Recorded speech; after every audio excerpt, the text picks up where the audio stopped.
할렐루야. 예수 그리스도 이름으로 하나님 말씀 증거하겠습니다. 우리 다 같이 하나님 말씀 고린도전서 15장 1절부터 11절까지 말씀을 다 같이 찾겠습니다. 고린도전서 15장 1절에서 11절까지 말씀을 저와 여러분이 한 절씩 교독하겠습니다. 1절. 형제들아, 내가 너희에게 전한 복음을 너희로 알게 하노니 이는 너희가 받은 것이요 또 그 가운데 선 것이라.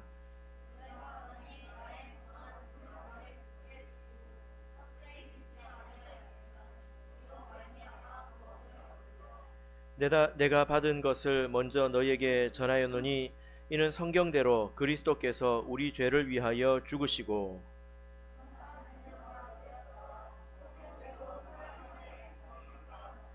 게바에게 보이시고 후에 12 제자에게와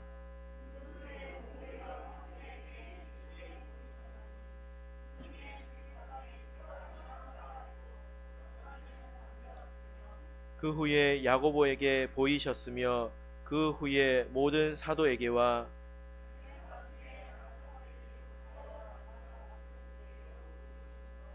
나는 사도 중에 지극히 작은 자라.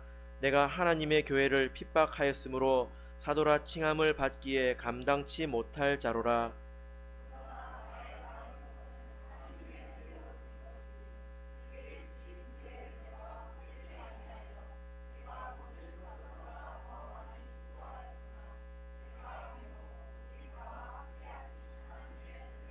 같이 읽겠습니다. 그러므로 내나 저희나 이같이 전파함에 너희도 이같이 믿었느니라. 아멘. 네, 오늘 이 시간은 부활의 소망을 가지라 라는 말씀의 제목으로 하나님 말씀을 증거하겠습니다. 예수님께서 이 땅에 오셔서 크신 능력을 가지고 많은 이적을 베푸셨습니다. 그것이 사람들에게는 아주 큰 소망이 되었을 것입니다. 왜냐하면 어떤 병든 자가 어떤 곳에 가서도 자기 병을 고치지 못했습니다. 그런데 어떤 병이든지 고칠 수 있는 예수님이 오셨다, 이런 이야기를 들었을 때 얼마나 예수님을 만나고 싶었을까요? 그 소식이 굉장히 큰 소망이 되었겠죠. 또 사단에 들려서 귀신에 눌려있는 자들은 어디 가도 고침을 얻지 못합니다. 그런데 예수님께서 그 어떤 귀신이든지 쫓아내신다, 이런 소식을 들었을 때 그것이 얼마나 큰 소망이 되었겠습니까? 그래서 예수님께서 이적을 하실 때마다 그것은 사람들에게 큰 소망이 되었다는 것입니다. 요한복음을 보면 예수님께서 행하신 이적이 총 7가지가 기록이 되어 있는데요. 첫 번째가 물로 포도주를 만드신 이적이죠. 그런데 마지막은 바로 나사로를 살리신 그 이적이다라는 것입니다. 그러니까 이 다시 사는 것, 이 부활이라고 하는 것이 사실 예수님의 능력 가운데서 능력 중에 능력이 되는 것이고, 또 그것이 우리의 소망 중에 소망이 된다라는 것입니다. 여러분에게 만약에 육체에 질병이 있다, 한번 생각해 보십시오. 그 예수님이 있다는 것이 얼마나 여러분들에게 큰 소망이 되겠습니까? 그죠? 그런데 우리가 당장 어떤 육신의 고통이 있다면, 또 어떤 문제가 있다면 이 부활이라고 하는 것이 피부에 와닿지 않습니다. 아주 먼 이야기 같죠. 당장 내가 필요한 것, 이런 것이 더 크게 느껴지지 않습니까? 그래서 우리에게 믿음이 필요한 것입니다. 우리가 잘 생각해 보면, 또 이 부활이 무엇인지에 대해서 생각을 해본다면 우리에게 참으로 소망이 되는 것이 바로 이 부활이구나, 이것을 우리가 알 수 있습니다.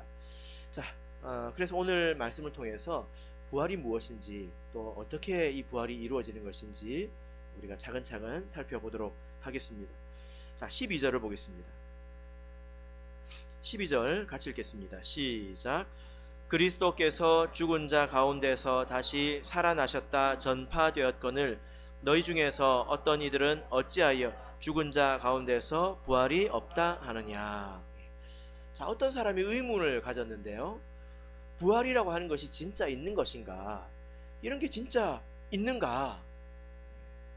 여러분 주변에서 부활한 사람을 보신 적 있으십니까? 이런 것이 정말 있는가? 이런 질문을 어떤 사람이 던졌고, 어떤 사람은 부활이 없다, 혹은 어떤 사람은 부활이 이미 지나갔다, 이렇게 말한 사람들이 성경에 나옵니다. 여러분, 이 질문에 대해서 우리는 확실한 답을 가지고 있어야 되겠죠. 그죠? 세상 사람들이 부활이라는 게 어딨냐 라고 말할 때에 우리는 답을 가지고 있어야 합니다. 자, 13절 읽어보겠습니다. 13절 읽겠습니다. 시작. 만일 죽은 자의 부활이 없으면 그리스도도 다시 살지 못하셨으리라. 자, 우리는 어디에서 이 답을 찾을 수 있습니까? 만약에 예수님께서 부활하셨다면 부활이라는 것이 참으로 있다, 우리가 이렇게 생각을 해볼 수가 있습니다. 사실은 이 부활이라고 하는 것이 죽었다가 다시 사는 것을 말하지 않습니까? 이 육체, 이 부활이, 우리가 지금 말하는 이 부활은 육체의 부활을 말합니다. 그런데 세상에는 부활한 사람들이 사실 제법 있습니다. 죽었다가 다시 사는 사람들이 제법 있죠. 그죠? 네, 그것을 임사체험이라고 합니다.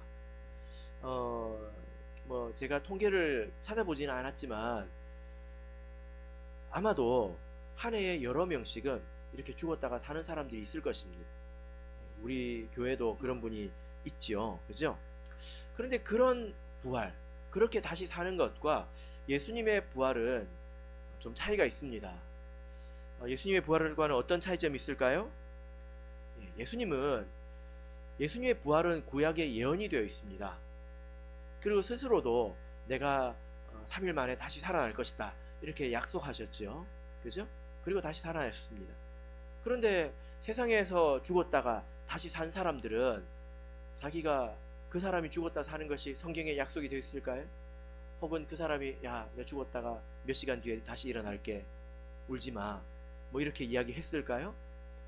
자기가 다시 산다는 것도 모르지 않았습니까? 그런 차원에서 세상의 사람이 다시 사는 것과 예수님의 부활은 다르다는 거예요. 그런 점에서 큰 차이가 있습니다. 또 한 가지 차이점은 예수님께서는 부활하신 후에는 다시 죽지 않으셨습니다. 그러면 지금 어디 계실까요? 미국에 계실까요? 아니겠죠? 예수님께서는 승천하셨습니다.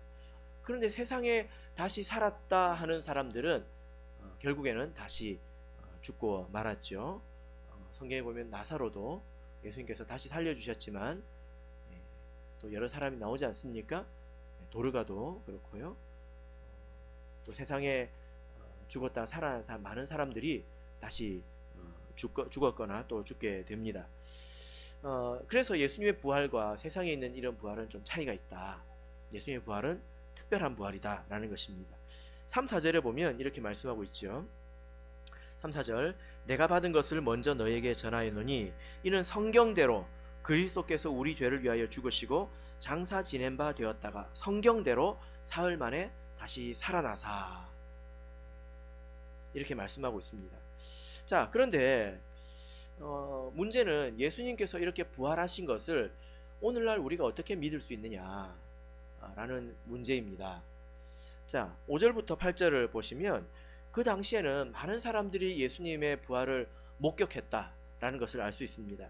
어떤 사람들이 보았을까요?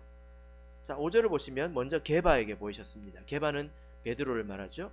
그 후에 12제자, 그리고 6절을 보면 500여 형제에게 일시에 보이셨나니, 500여 형제가 이렇게 모여 있었던 것 같습니다. 그때 예수님께서 나타나셨다, 이렇게 일시에 보이셨다, 이렇게 기록을 하고 있죠. 그리고 그 사람들 가운데 태반이나 아직까지 살아있다, 이것을 확인할 수 있다는 거예요. 그 다음에 7절을 보시면 야고보에게 보이셨다. 이 야고보는 예수님의 동생을 말하고 그 후에 모든 사도에게요. 이 사도는 12사도 말고요, 바나바와 바울과 같은 그런 사도를 말합니다. 바나바도 사울이 사도라고 나오고 있지 않습니까? 그 다음에 8절을 보면 맨 나중에 만삭되지 못하여 난 자 같은 내게도 보이셨느니라. 바울 사도도 예수님을 부활하신 예수님을 보았다, 이렇게 말씀하고 있습니다. 그래서 성경에서는 그들을 증인이라고 증인합니다. 부활을 목격했기 때문에 증인이 되는 거죠. 그죠? 자, 그래서 여러분 이 개념을 명확하게 가지는 것이 중요합니다. 베드로는 예수님의 부활을 보았죠. 그죠? 베드로는 예수님의 부활을 믿었다. 이렇게 하면 말이 됩니까? 됩니까? 예수님의 부활을 보았지 않습니까? 그죠? 여러분, 제가 이 자리에 서 있는 걸 믿으십니까? 이게 말이 됩니까? 여러분, 오늘 집에 가서 나는 오늘 이호셉 목자님이 설교하셨다는 사실을 믿어. 이렇게 말할 수 있습니까? 우리는 눈으로 보았기 때문에 그것은 믿는다고 말을 하지 않습니다. 이것은 본 것이고 보았기 때문에 또 증인이 될 수 있는 것입니다. 성경 시대에는 증인이 굉장히 중요한 역할을 담당했는데요. 왜냐하면 그때는 CCTV가 없었기 때문입니다. 그리고 지문을 그렇게 할 수 있는 그런 이제 과학도 발달하지 않았죠. 그래서 증인의 역할이 굉장히 재판에 있어서 굉장히 중요하게 역할을 했습니다. 민수기 35장 30절을 보시면 무릇 사람을 죽인 자 곧 고살자를 증인들의 말을 따라서 죽일 것이나, 증인들의 말을 따라서 죽일 것이나. 그러니까 어떤 사람이 살인을 했다.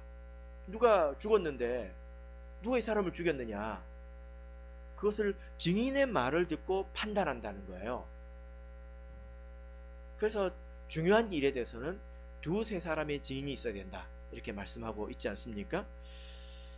만약에 성경시대에 이런 증언을 잘못해가지고 어떤 한 사람을 억울하게 죽게 했다면 그 사람도 나중에 발각되었을 때 동일한 죄를 당하게 됩니다. 그래서 이것은 굉장히 무거운 것이죠. 십계명 가운데서도 거짓 증거하지 마라, 이런 말씀이 기록되어 있지 않습니까? 그래서 예수님의 부활에는 증인이 참 많다는 것입니다. 두세 사람으로 살인자를 심판할 수도 있습니다. 예수님의 부활을 본 사람은 몇 사람입니까? 고린도전서 15장에만 봐도 최소 500명 이상이 되는 것을 알 수 있고, 그리고 그 중에 태반이 살아있다, 확인해봐라 하고 바울사도가 이렇게 이야기하고 있지 않습니까? 그래서 그들은 예수님의 부활을 본 사람들이지 예수님의 부활을 믿는다, 이렇게 말을 하지 않습니다. 그래서 정확하게 말을 해보자면 그들은 예수님의 부활을 보았고 그래서 자기들도 부활할 것을 믿었다, 이게 맞는 말입니다. 그렇죠? 여러분들은 예수님의 부활을 믿으십니까? 아니면 여러분들은 예수님의 부활을 보셨습니까? 연하는 예수님께서 부활하셨다는 것을 믿으십니까? 본 적은 없고요. 예. 믿는 사람은 증인이 아니죠. 그죠? 믿음을 가지고 심판할 수 있습니까? 예를 들어 제가 어떤 형제가 500원을 훔쳤다고 믿습니다. 그러니까 벌 주십시오, 이렇게 말할 수 있습니까? 믿는 것은 증인이 아닙니다. 그래서 만약에 사도행전 1장 8절처럼 우리가 땅끝까지 이르러 증인이 되려면 우리는 믿는 사람이 되어야 될까요? 본 사람이 되어야 될까요? 본 사람이 되어야 되겠죠? 그죠? 우리는 예수님의 부활을 보았습니까? 찬이는 적어도 본 적이 없다고 이야기를 했습니다. 예. 자, 사도행전 5장을 보겠습니다. 사도행전 5장 32절, 이것은 아주 중요한 말씀인데요. 사도행전 5장 32절, 자, 읽겠습니다. 시작. 우리는 이 일의 증인이요 하나님이 자기를 순종하는 사람들에게 주신 성령도 그러하니라 하더라. 우리는 이 일의 증인이요 성령도 증인이다, 이렇게 말씀하고 있습니다. 사실 초대교회의 그 많은 성도들이 예수님의 부활을 다 목격한 건 아닙니다. 그죠? 그 이후에 들어온 사람들도 있지 않습니까? 그러나 그들이 땅끝까지 이르러 증인 노릇을 했단 말이에요. 왜냐하면 그들이 부활의 증인이기 때문입니다. 왜냐하면 여기서 보면 성령도 그러하니라 라고 말씀하고 있기 때문입니다. 여러분, 우리가 성령을 받을 때 보고 또 들을 수 있는 그런 것을 우리에게 주시지 않습니까? 그래서 성령과 부활은 보고 듣는다는 점에서 만나는 지점이 있어요. 예수님의 부활도 보았고 또 그의 음성을 또 듣지 않았습니까? 그죠? 그것으로 확인을 했단 말입니다. 성령이 왜 부활의 증거가 되고 또 증인이 되느냐? 왜냐하면 예수님께서 승천하셔야 우리에게 성령을 주시기 때문에 그렇습니다. 예수님께서 죽으신 것은 세상의 모든 사람이 인정하는 바입니다. 그들을 죽인 유대인들과 로마인들, 모든 사람들이 다 인정하는 바입니다. 근데 부활하셨다고 믿는 것은 그리스도인들밖에 없죠. 그죠? 근데 우리는 어떻게 믿을 수 있습니까? 예수님께서 부활하셨기 때문에, 그리고 승천하셨기 때문에 예수님의 말씀대로 아버지에게서 약속하신 것을 받아서 너희 보고 듣는 이것을 부어주셨느니라 하신 것입니다. 그래서 우리가 성령을 받아서 내가 기도할 때마다 성령 받은 것을 우리는 알지 않습니까? 제가 이제 이런 말을 몇 번 이제 하지만, 우리가 성령 받을 때 성령 받은 것을 믿는다고 하지 않습니다. 제가 이번 아동부여원회 때 세은이가 성령을 받았는데 저는 성령을 받는 것을 믿습니다 이렇게 말했을까요? 아니면 성령을 받았습니다 이렇게 말했을까요? 다 받았다고 우리가 알고 있잖아요. 이것이 우리에게 객관적인 증거가 되는 것입니다. 이 말은 예수님께서 하늘에 계시다는 뜻이에요. 그래서 성령을 우리에게 보내주셨다는 뜻이 됩니다. 그리고 하늘에 계시다고 하는 것은 부활하셨다는 것이고 또 승천하셨다는 그 뜻이지 않겠습니까? 그래서 마치 이것과 같죠. 세은이가 서울에 간다고 이야기를 해놓고 직접 서울에 가는 것을 보지는 못했지만 서울에 가서 전화를 할 수는 있잖아요. 그래서 전화해서 02 번호가 찍혀가지고 왔습니다. 스팸인 줄 알고 안 받으려고 하다가 혹시나 해서 받았는데 세은이 목소리가 들렸어요. 그러면 아, 세은이가 서울에 있구나, 이걸 우리가 갔구나, 보지 않았지만 갔다, 이것을 알 수 있지 않습니까? 이런 이치입니다. 그래서 우리가 성령 받은 것이 어떤 것인가를 잘 생각을 해보면 내가 예수님의 부활을 목격한 것, 이것과 다름이 없다는 거예요. 간접적으로 확인했다는 것입니다. 만약에 세훈이 엄마가 나는 내 눈으로 못 봤으니까 서울로 간 것을 못 믿겠다, 전화를 받아놓고도, 그러면 이상하지 않습니까? 그죠? 세훈이 어머니 믿으실 거죠? 네. 자, 그래서 우리가 받은 성령을 통해서 예수님께서 참으로 부활하셨고 죽었다가 다시 사는 것이 있구나, 그리고 예수님께서 승천하셔서 오늘 우리에게 이렇게 보고 들을 수 있는 성령을 주셨구나, 이것을 확인할 수 있다라는 것입니다. 그래서 부활이라는 것이 있습니다. 그래서 우리는 부활의 증인이 될 수도 있습니다. 우리 삶에 있어서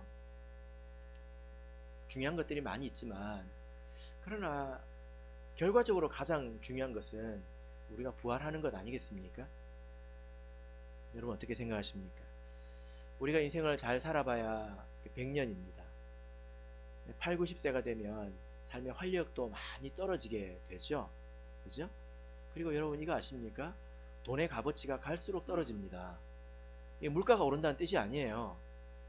무슨 말이냐면 젊었을 때는 10,000원만 있어도 즐겁게 놉니다.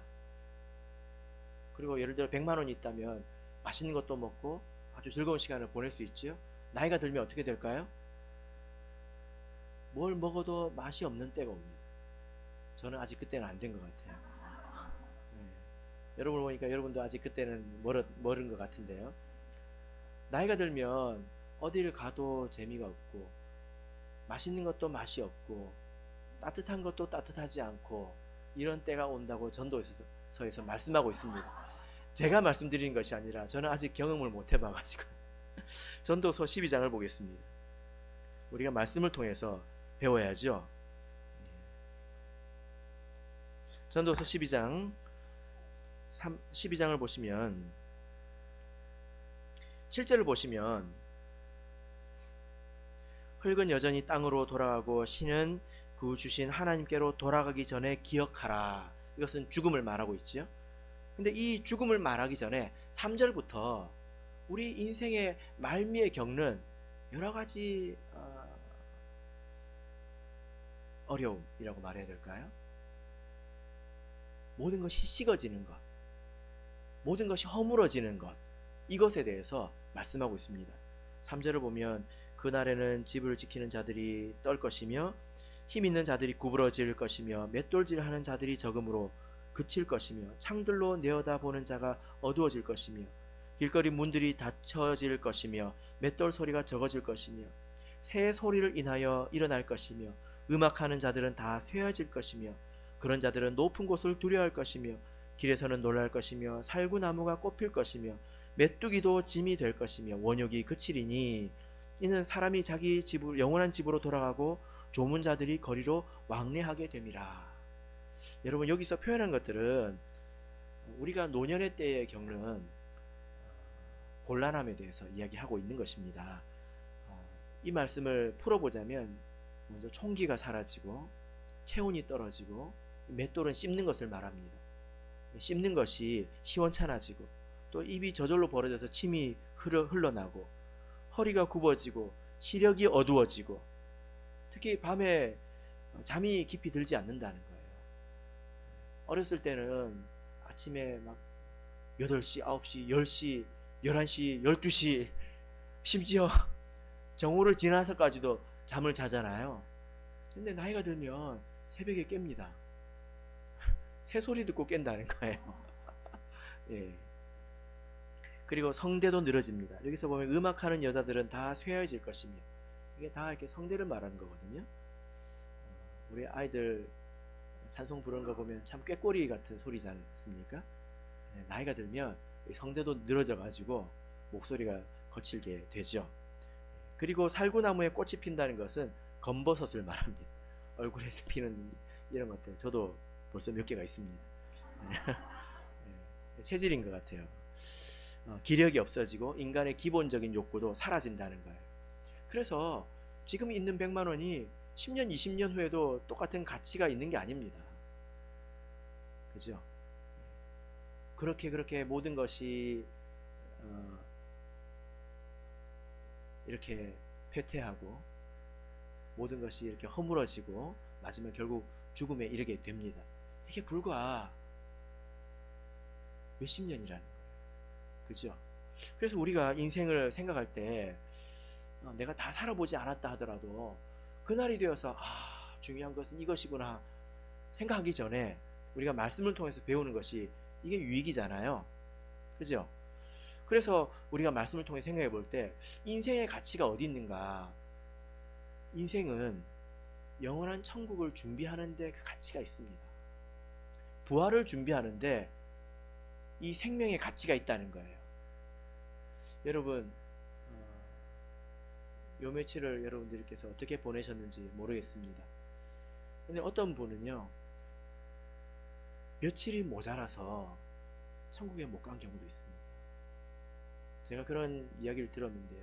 제가 초임 발령 받은 곳에서 어떤 모친이 세례를 받으려고 했습니다. 근데 그 돌아오는 일요일에 세례를 받으려고 목사님이 오시기로 약속을 했는데 그 모친이 그 주에 돌아가셨습니다.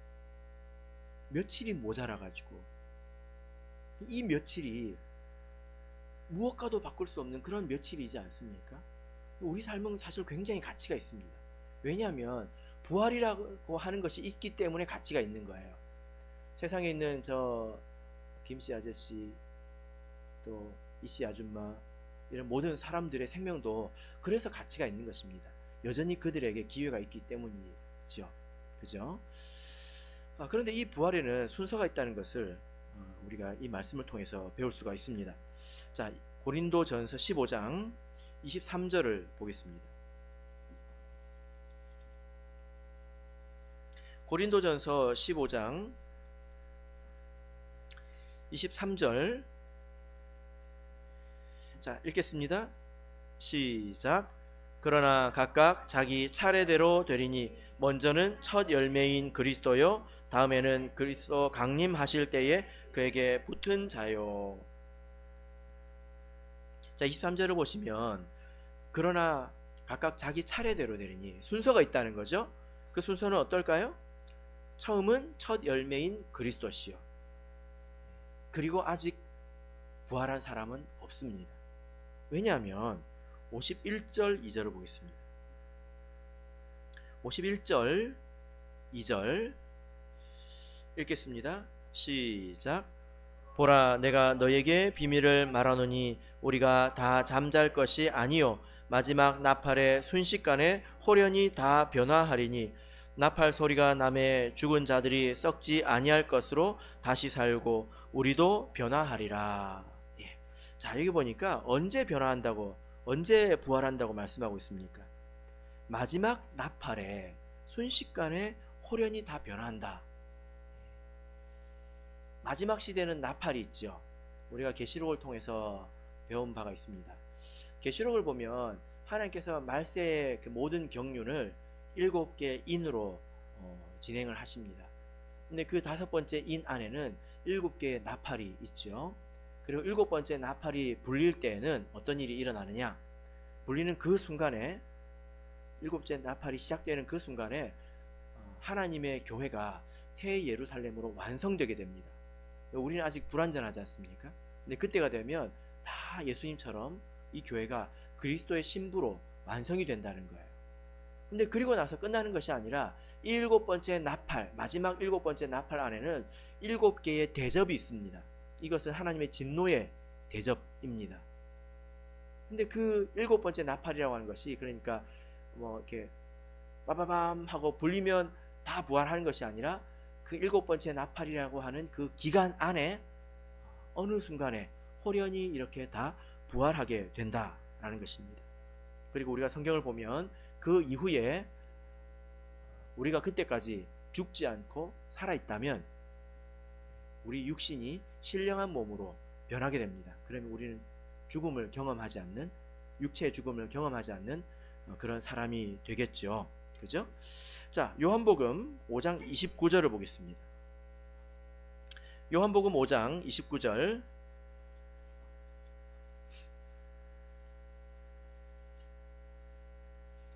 요한복음 5장 29절.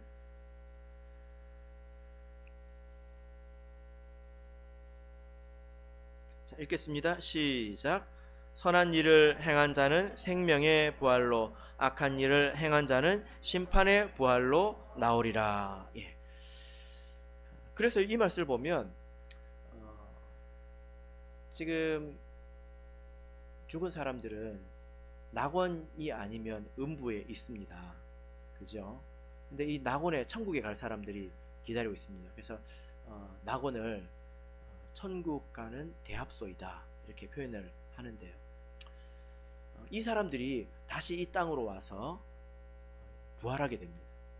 근데 그들만 부활하는 것이 아니라 음부에 있는 사람들도 이 땅으로 다시 돌아와서 부활합니다. 부활이라고 하는 것은 육체가 다시 사는 것을 말합니다. 그의 몸이 수천 년 전에 이 땅에서 다 흩어져서 흙먼지가 되어서 산산이 나누어졌다 하더라도 하나님께서 다 모아서 그를 다시 살리십니다. 그러니까 천국 가는 사람들만 부활하는 것은 아니라는 거예요. 천국 가는 사람들도 부활하게 되고 지옥에 갈 사람들도 이제 부활하게 되는 것입니다. 그래서 이런 일이 있습니다. 요한계시록 1장 7절을 보겠습니다. 요한계시록 1장 7절.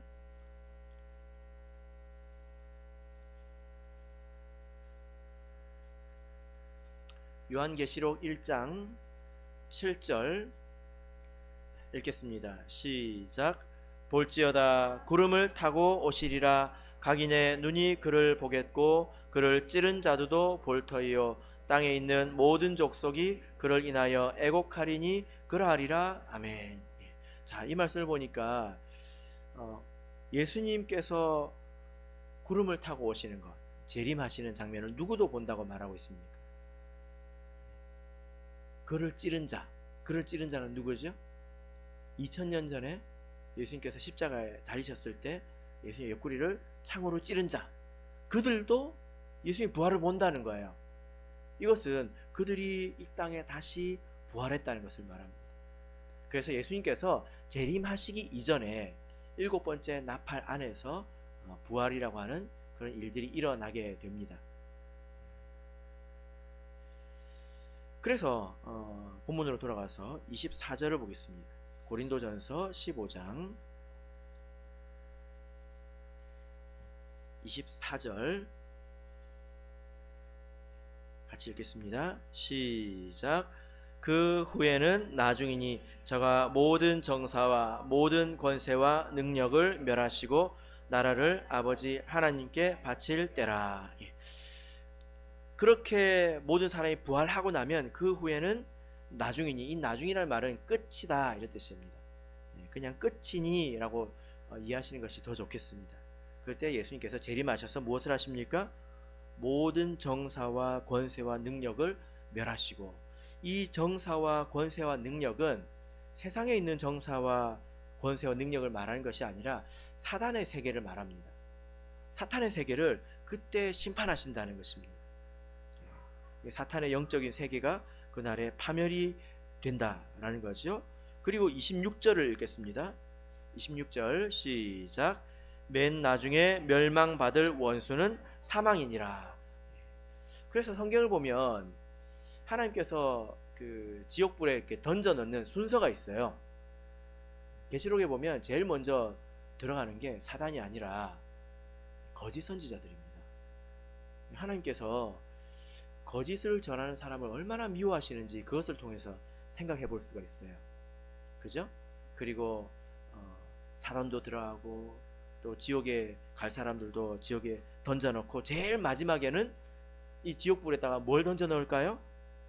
26절을 보면 맨 마지막 나중에 멸망받을 원수는 사망이니라. 이 죽음이라는 것, 그것을 지옥불에 던진다는 거예요. 계시록을 보면 음부도 같이 던진다고 되어 있습니다. 음부는 뭐라고 했습니까? 지옥 가는 대합소라고 했죠. 지옥 가는 대합소도 접어가지고 지옥불에 던져버리고, 죽음이라는 것도 던져버린다는 것입니다. 그러니까 우리가 가게 될 저 천국, 저 천국에는 뭐가 없습니까? 죽음이 없어요. 여러분 혹시 그렇게 생각 안 해보셨습니까? 저 천국에 갔더니 동산 중앙에 성악을 알게 하는 나무가 있어요. 거기 가서 조심해야 돼요. 먹으면 안 돼요. 먹으면 다시 타락을 하게 되고. 그렇게 계속 반복하는 걸까요? 그렇지 않습니다. 왜냐하면 그때가 되면, 이 구속이 완료가 되고 나면 죽음이라는 것 자체가 세상에 들어올 때가 있었죠. 죄로 인해서 세상에 들어올 때가 있었는데 죽음을 이제는 던져버리는 것입니다. 그래서 저 천국에는 사망이 없습니다. 이런 순서로 다시 살게 되고, 그리고 지옥불에 들어가게 되는 것입니다. 자, 35절을 읽겠습니다. 35절 읽겠습니다. 시작. 누가 묻기를 죽은 자들이 어떻게 다시 살며 어떠한 몸으로 오느냐 하리니. 자, 그러면 여러분, 우리가 부활할 때에 어떤 몸으로 다시 살게 될까요? 어떤 경우에는 부활하기 싫다. 왜냐하면 내 몸이 많이 아프다면 내가 다시 산다니 끔찍하다. 그렇게 또 말할 수 있지 않겠습니까? 그죠? 자, 36절에서 38절 읽겠습니다. 바울은 이렇게 답하고 있습니다. 36절에서 38절 읽겠습니다. 시작. 어리석은 자여, 너의 뿌리는 씨가 죽지 않으면 살아나지 못하겠고, 또 너의 뿌리는 것은 장래 형체를 뿌리는 것이 아니요 다만 밀이나 다른 것의 알갱이 뿐이로되, 하나님이 그 뜻대로 저에게 형체를 주시되 각 종자에게 그 형체를 주시니라. 참 신비한 이야기를 하고 있습니다. 우리가 너무 당연하게 생각을 하는데요, 이렇게 씨앗이라고 하는 것이 다 비슷하게 생겼잖아요. 동글동글하니 알갱이가 있지 않습니까? 그런데 그 안에 그것을 땅에다가 이렇게 심으면 거기서 우리가 생각지도 못한 전혀 다른 형체가 나오잖아요. 밀은 밀대로, 쌀은 쌀대로, 보리는 보리대로, 또 고추는 고추대로 이렇게 다 이렇게 나오지 않습니까? 각각의 형체가 거기에 있다는 것입니다. 그럼 우리 이 육의 몸을 땅에다가 심으면 뭐가 나올까요? 네, 그렇게 비유를 해서 설명을 하고 있습니다. 자, 여러분, 우리의 이 몸을 땅에다 심으면, 이것은 죽으면 이 말이죠. 무엇이 나올까요? 44절을 보겠습니다. 44절 읽겠습니다. 시작. 육의 몸으로 심고 신령한 몸으로 다시 사나니 육의 몸이 있은즉 또 신령한 몸이 있느니라. 지금 우리가 입고 있는 이 몸을 육의 몸이라고 합니다. 근데 신령한 몸, 이것은 영적인 몸이란 뜻입니다. 영적인 몸이 있다는 거예요. 영이 아니라 영적인 몸이 있다는 것입니다. 그 영적인 몸 안에 우리 영혼이 다시 되돌아오는 것, 이게 부활이죠. 그죠? 그래서 이 영적인 몸은 영이 가지고 있는 특성을 가지고 있습니다. 예수님께서 부활하셨을 때 그때 몸을 생각하시면 되는데요. 이 신령한 몸, 영적인 몸은 시간과 공간을 초월합니다. 여러분 한번 상상해 보세요. 시간이 없다. 그런 게 어떤 것일까? 상상이 혹시 되십니까? 지금밖에 없어요. 나중이라는 것도 없고 조금 전이라는 말도 없습니다. 이게 상상이 되십니까? 우리는 그게 뭔지 이해를 할 수가 없어요. 상상도 할 수가 없습니다. 그게 무엇인지. 예수님께서 보면 그의 몸이 시간과 공간을 초월해서 다니신 것을 알 수 있는데, 제자들과 같이 밥을 드셨죠. 식사를 하시지 않았습니까? 그리고 또 만져보라고 하셨어요. 이게 우리 몸의 특징을 가지고 있다는 거예요. 근데 제자들이 두려워서 문을 닫고 있을 때 이렇게 통과하셨잖아요. 그죠? 그리고 제자들에게 내가 너희들보다 먼저 갈릴리에 가 있을 거다, 이렇게 말씀을 하셨습니다. 이것은 이 물질 세계를 초월한 그런 몸이라는 거예요. 그런 신령한 몸으로 우리가 다시 태어나게 된다라고 성경은 말씀하고 있습니다. 나중에 되면 우리가 알겠죠. 예수님 외에는 이렇게 신령한 몸을 입은 사람이 없습니다. 아직은. 그죠? 그래서 죽은 자들이 먼저 부활하게 되고, 살아있는 자들은 그 이후에 이 몸이 신령한 몸으로 샤샤샥 하고 변화하게 됩니다. 그리고 우리가 예수님의 부활을, 예수님의 재림을 맞이하게 될 것입니다. 근데 우리 그 간증을 보면 이 낙원에 다녀오신 분들이 있잖아요. 거기서 성도들을 만난 분들도 있거든요. 보면 다 그렇게 키도 크고, 배도 안 나오고, 다 건강하고 아름답고, 그렇게 세상에서 보기 힘든 그런 이제 아름다움이 있더라, 이렇게 간증하는 것을 이렇게 저도 들어본 기억이 납니다. 그래서 우리 신령한 몸이 어떤 몸일지 참 기대가 되지 않습니까? 그렇게 우리가 그런 몸으로 다시 살게 됩니다. 그래서 사실 우리가 내 육의 몸을 생각해 보면, 이 육의 몸이 우리에게 고통을 많이 가져옵니다. 우리를 많이 고통스럽게 하죠. 시간이 지나면 여기저기 아파오니까 우리를 많이 괴롭게 하지 않습니까? 그리고 이것이 영원하지 않습니다. 그래서 너무 공을 들이지 마시길 바랍니다. 도리어 우리가 부활한 후에 내 신령한 몸은 어떤 몸일까? 거기에 소망을 두고 살아가는 것이 우리에게 훨씬 더 유익이 있습니다. 자, 58절을 읽겠습니다. 58절이 결론입니다. 자, 읽겠습니다. 시작. 그러므로 내 사랑하는 형제들아, 견고하며 흔들리지 말며 항상 주의 일에 더욱 힘쓰는 자들이 되라. 이는 너희 수고가 주 안에서 헛되지 않은 줄을 알미니라. 우리가 부활에 대한 믿음을 가지고 있으면 이것이 우리를 견고하게 합니다. 세상에서 견고하다는 사람들도 시간이 지나서 죽을 때가 되면 두려워하게 되고, 또 염려하게 되지 않습니까? 근데 우리는 반대죠. 우리가 항상 기쁘게 산다고 하지만 그러나 우리가 살아가면서 여러 가지 어려운 일들도 많이 만나게 됩니다. 그래서 고통스러운 시간들을 한참을 보낼 때가 있지 않습니까? 근데 곰곰이 생각을 해보면 그래도 시간이 가는 것이 우리에게 위로가 돼요. 우리 20대 청년들이 끄떡끄떡하니까 참 제가 뭐라고 말을 해야 될지 모르겠는데 예. 대학부들이 이러니까 저보다 더 많은 것을 알고 있는 것 같습니다. 예, 예. 네, 마땅히 알 것을 알고 있는 거니까 예, 제가 기쁩니다. 예. 여러분들은 우리 부모님들 20대로 다시 돌아가고 싶습니까? 천국이 그만큼 멀어지는 거예요.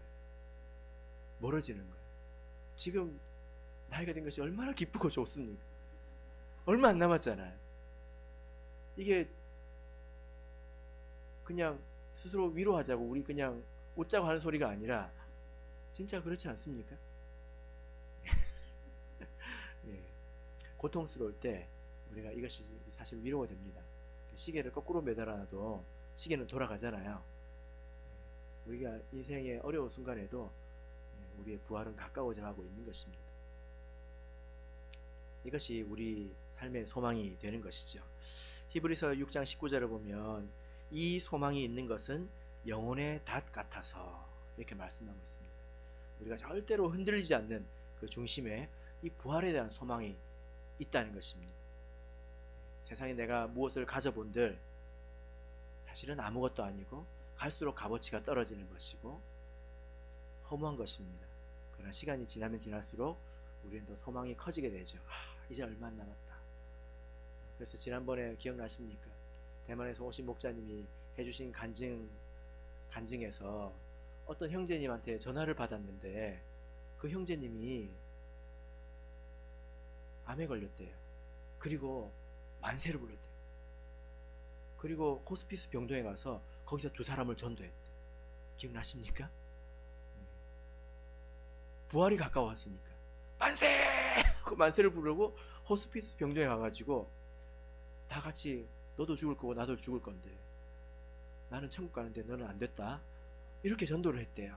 그렇게 해서 두 사람을 전도했대.